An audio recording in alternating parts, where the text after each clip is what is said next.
Welcome to the Journey Chez Cam. Well, today we're starting a whole new quarter. That's pretty exciting. And we're going to be talking about phases of matter. So you could probably go back to first semester and find out some of the descriptions of the phases of matter.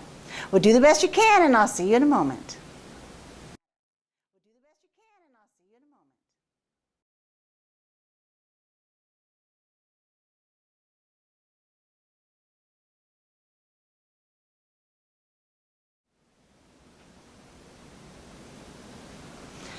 The four phases of matter that we've discussed before are gas, liquid, solid, and plasma. However, it asks to describe those states, and I'm going to describe them to you, and then I will also present you with them on a snapshot. A gas will assume both the volume and the shape of the container that it occupies. So it expands to fill that container. It's highly compressible. It flows readily, and diffusion occurs rapidly. A liquid assumes only the shape of the portion of the container it occupies. At least I've never seen a liquid jumping out and making more space in the container. I pour a glass of water and it pretty much stays in that portion of the container that it's poured into. It is not very compressible, mostly not compressible.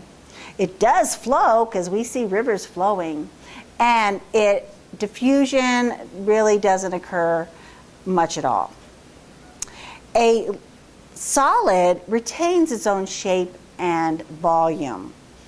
It is not compressible, it does not flow, and it is not compressible. Plasma is very interesting. That's what occurs in outer space.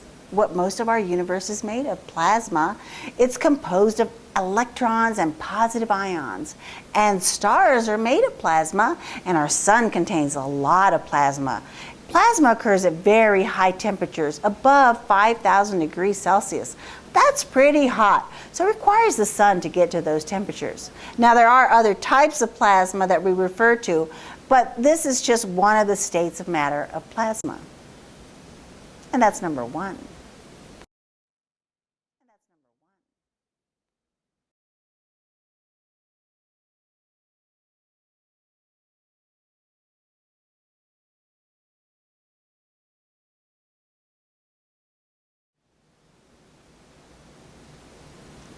Number two is using the information that we learned last semester and that we will be using again this semester. Well, I'm changing the heat of some water, and heat is equal to the mass in grams times the change in temperature times the specific heat capacity. Well, we have 50 grams here. Grams, not degrees Celsius. Have to keep those units straight. And we're changing the temperature 43 degrees Celsius, and water, the specific heat capacity for water is 4.18 joules per gram degrees Celsius. And when I multiply this out, I get 8,987 exactly. So I'll put a decimal there to show it's exactly.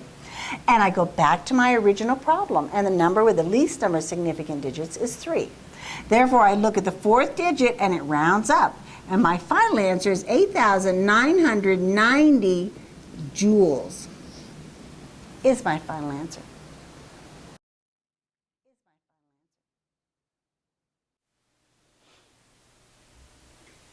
In this next section, it's very important for you to understand which diagram is which. And you have a chart that has 4 different diagrams. And I'm going to discuss the one that is a vapor pressure diagram first. Now, first of all, we need to understand what is vapor pressure. And I like to draw a little diagram to help you understand what vapor pressure is. I have 2 beakers here, and one beaker is water, and the other beaker is gasoline. Now, vapor pressure is the pressure that is exerted by the vapor or the gas of the liquid on the liquid. So we're talking about the same substance. And in water, there are a few molecules that escape into the vapor or the gas form. And in gasoline, we have lots and lots that get out. So there's a lot of these gas molecules, and they exert pressure on the liquid, and therefore they have a high vapor pressure. Now, we consider gasoline to be volatile. It is a volatile liquid, and volatile liquids have high vapor pressures. The more particles that you have that can escape, the more vapor pressure that there is. And there are forces in between the molecules. We call these intermolecular forces of attraction. Now, I have a little abbreviation for this because that's a mighty long word to say every single time. IMFA, and then we make it plural with an S. IMFAs. They're IMFAs. The intermolecular forces of attraction between the molecules. Just like if we go between states, we call those interstate highways. And these forces between the molecules in gasoline are not very strong. And that's why they can escape into the gas phase. So gasoline has not only high vapor pressure, but it has weak intermolecular forces of attraction. Now we have two characteristics: high vapor pressure, weak IMFAs. And if we look here on the vapor pressure diagram, all along these lines we have boiling. Well, what is boiling? Boiling is when the pressure, the vapor pressure of the liquid is equal to its surrounding pressure. Then it will boil. Once the vapor pressure of the liquid equals the surrounding pressure, it will boil. And therefore, we have boiling all along these lines for these three substances, A, B, and C. Now, the dotted line I have drawn is 101.3 kilopascal. Kilopascal is the unit of pressure that's used by the Scientific International System. And we use 101.3 kilopascal. It is also 1 atmosphere would be the same thing. They're equal to each other. They're just different forms of the same pressure. Now, 101.3 is considered normal. That's what sea level pressure is. 101.3 kPa is normal pressure. And when we look at this pressure and then we look down to the temperature, we can see that at the normal pressure, A boils at this point, B boils here, and C boils here. And C is water, and we'll make that 100 degrees Celsius. And this one has the highest vapor pressure and has a low boiling point. That would be another characteristics.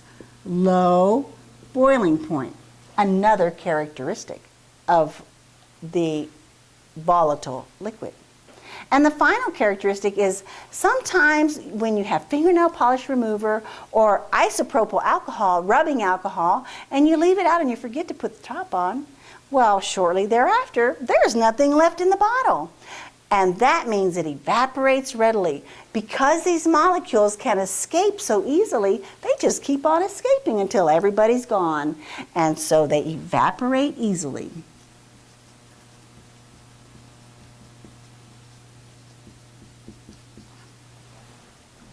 That's why we have to keep the tops on them.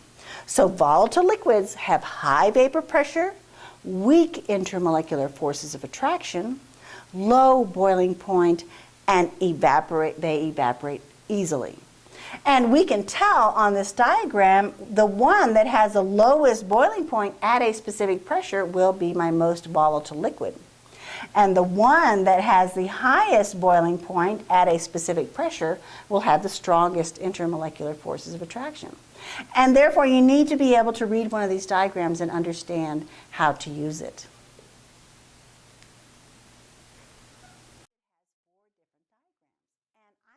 discuss the next diagram is called a heating curve. And a heating curve we will be using later on when we discuss what happens with water. And we can only have either a temperature change or a phase change. We cannot have both at the same time. Because when a substance is changing its phase, all of that energy is going to separating those molecules and making them further apart if they're going from a solid to a liquid. Therefore, you can only have a temperature change or a phase change. So here we have ice. Here we have an ice-water mixture. Then we have water. Then we have a water steam. And then we have steam. It is only possible to do one thing at a time. However, it's important to note that why does a steam burn hurt so much more than a boiling water burn? Well, both of them hurt, but the steam will do much more damage because it has all of that energy that was required to change its phase. And this is the heating curve.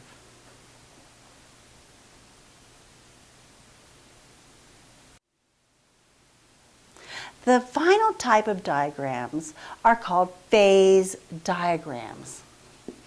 Phase diagrams.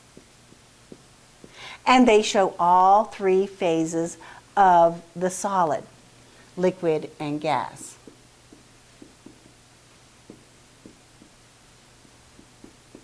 Now, this phase diagram is for water, and I know that it's water because this line here has what we call a negative slope. If you notice, it's facing towards the negative quadrant. If this was a graph, this from here is 0, on this side would be negative. Because it's sloped this direction, it is called a negative slope. And that's very important to understand about this diagram because this diagram represents water. And water is very, very special. Now, because this has a negative slope, this means that water, when it forms a solid, is going to float. And we're going to talk about why it is that that happens. However, first I want to give you some other information on the phase diagram. Now, at this point, we call this the triple point. Now, at the triple point, the substance can exist as a solid, liquid, and gas under those pressure and temperature requirements. They all exist at the same time. Now, also, it's important to notice that we call these lines are at equilibrium. They are in balance. The rate at which the molecules are changing from the gas to the liquid is the same as the molecules moving from the liquid to the gas at these points on that specific line. However, of course, once I pass that line, the substance has melted and becomes a liquid. Now, when we go from gas to liquid, we have a word for that, and it's called condensation. When we go from liquid to gas, we call that evaporation, boiling, or vaporization. All three of those are changing the state from the liquid to the gas. When we change from liquid to solid, we call that melting. When we change from solid to liquid, we call, you just got to pay attention sometimes. Solid to liquid is melting. Liquid to solid is freezing. Very important to know in which direction I'm going. When I go from liquid to solid, I'm freezing. And when I go from solid to liquid, it's melting. Now, when we go directly from solid to gas, that's called sublimation. Solid to gas is sublimation. And when we go directly from a gas to a solid, that is called either deposition or crystallization. Deposition or crystallization. And that occurs here. Now, the highest point on this curve, that is called the critical point. And the critical point has both a temperature and a pressure, because every point on the line has an X and a Y coordinate, an X and a Y. Therefore, the critical point has a critical temperature and a critical pressure. Above this point, it can only exist as a gas or a vapor. And if a substance had a critical point that was lower, that would tell me then that it had weaker intermolecular forces of attraction, weaker infas, if it has a lower critical point. Now, back to why this line here has this negative slope. Well, we have what is called hydrogen bonding. And hydrogen bonding is a very special kind of bonding, and it occurs in the NOFs. I got that from a student, and it's real helpful to remember NOFs: nitrogen, oxygen, and fluorine. These three elements bonded with hydrogen have a specially strong bond and create this negative slope. And the reason why is because these elements have a very high electronegativity. They are very attractive because they have a lone pairs of electrons, and the hydrogen is attracted to that. And therefore, that forms a special kind of bonding called hydrogen bonding. Now, when ice freezes, the oxygen has these electron pairs, and the next topic that we discuss will have talk about the electrons and how we get these pairs of electrons up here. But this oxygen is attracted to the hydrogen of the next water molecule. And this hydrogen is attracted to this oxygen. And therefore, it sets up these here are some special bonding, some special attraction. And it's going to set up spaces in the crystal lattice. These spaces in the crystal lattice will cause water to expand when it freezes, and those spaces are just empty space. And so it expands, and the density of ice is less than the density of water. Because when this melts, those spaces collapse, and the water molecules can move closer together. Now, this is extremely important in our life, because if we had a pond that was freezing, like most substances have this kind of a phase diagram where you have the positive slope. That's how most others go. That would mean that the solid would sink to the bottom. And if the solid sinks to the bottom, it would freeze solid. Instead of like our ice, because it expands, it floats on the top. If it froze solid, then the animals wouldn't be able to live under there. The fish would all die. If it's a shallow pond, of course it will freeze solid. But normally if you have very deep ponds or lakes, they won't freeze solid. Only the surface freezes. And the reason why is because we have these spaces in the crystal lattice because of the hydrogen bonding, which is why we have this negative slope on our water phase diagram. And so we have the phase diagram for most other substances, and then we have the phase diagram for water. Those are the two different ones that you need to know. Now, there's one more thing we need to discuss.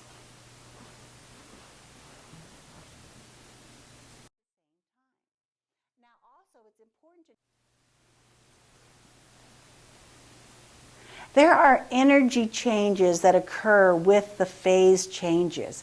And a student taught me this. It makes it very simple. When you go from solid to liquid to gas.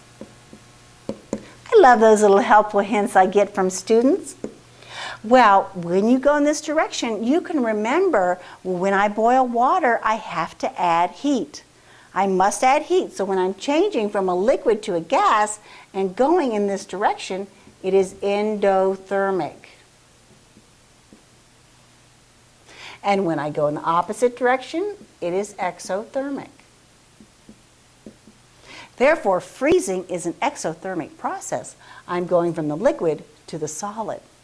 And it helps to be able to know which phases, if they're endothermic or exothermic, with this little diagram. I find it very helpful. And those are the diagrams that you are going to be responsible for. And remember, on the assessment, you will not be reminded as to which one is which. There will only be questions referring to the diagrams. Therefore, you must be able to identify which diagram is which.